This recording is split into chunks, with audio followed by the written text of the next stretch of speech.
Tri-square. The tri-square is an instrument which is used to check squareness of a surface, angles of 90 degree.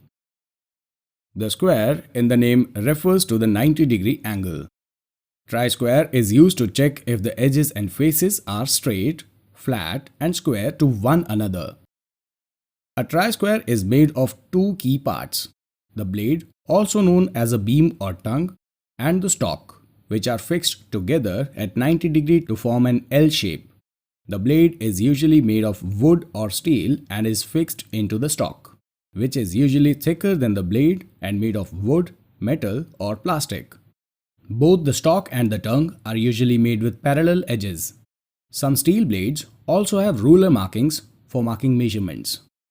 Tri-squares are specified according to the length of the blade, that is 100 mm, 150 mm, 200 mm.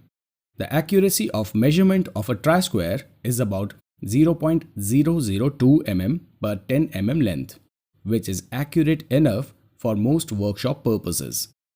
Uses of tri-square. The tri-square is used to 1. Check the squareness. 2. Check the flatness. 3. Mark lines at 90 degree to the edges of workpieces. 4. Set workpieces at right angles. In this video, we have learned about various tri-square and its uses. Thank you.